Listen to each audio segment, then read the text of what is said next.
Mr. Speaker.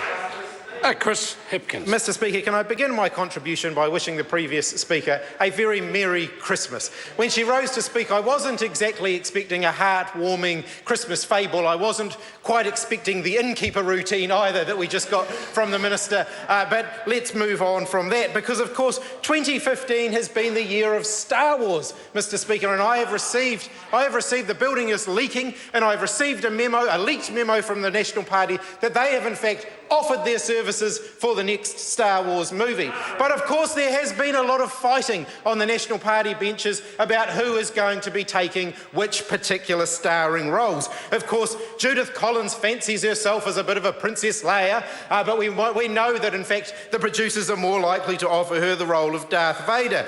We have Peter Dunn and David Seymour there over on the crossbenches, the R2-D2 and C-3PO of the government.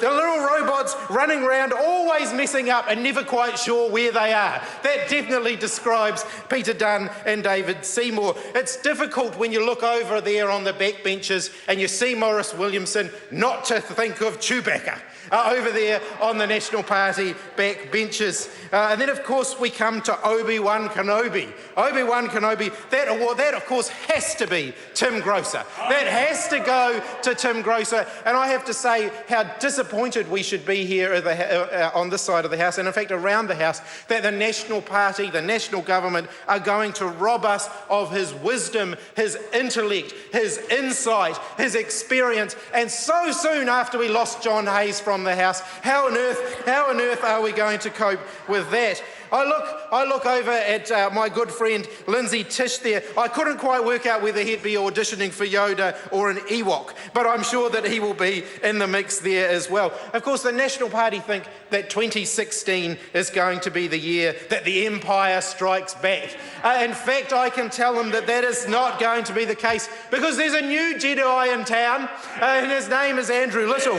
So next year, 2016, it's more going to be a mix of the Return of the Jedi and the Force Awakens. That is what 2016 is going to be characterised by, Mr. Speaker, if we're continuing in the Star Wars vein. But in the spirit of Christmas, and borrowing a few lines from my colleague Grant Robertson, I do want to hand out a few Christmas awards of my own. The Santa Claus Award for the most frequent references to Christmas outside of December surely has to go to Kelvin Davis for the tireless work that he has been doing regarding Christmas Island.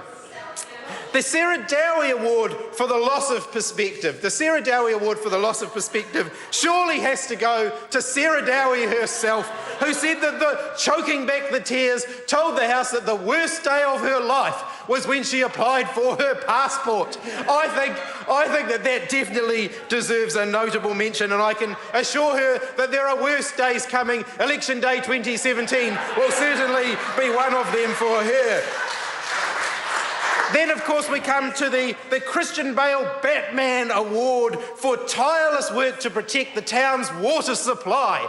Tireless work to protect the town's water supply, and that, of course, has to go to Jackie Dean, that National Party backbencher who has tirelessly campaigned to save the water supply from that deadly chemical dihydrogen monoxide. She will never ever live that one down, and she definitely deserves that award. The Wile E. Coyote Award for persistence in the face of repeated failure surely must go to Judith Collins, who has now been given the task of cleaning up her own mess. And then, of course, I come to the Little Miss Sunshine Award for constant cheerfulness and positive attitude in the House. Chester Burrows, the Deputy Speaker, absolutely takes out the Little Miss Sunshine Award for 2015. But to conclude, Mr. Speaker, can I end by thanking all of the staff who everybody else has mentioned, so I won't run through them again. But I would also like to take the opportunity to thank a group who never really get thanked in the House, and that is the families of all of the members of Parliament. Because across the House, the families of MPs really do carry an enormous load. They never really get thanked for it. They generally tend to get abused for it by the public.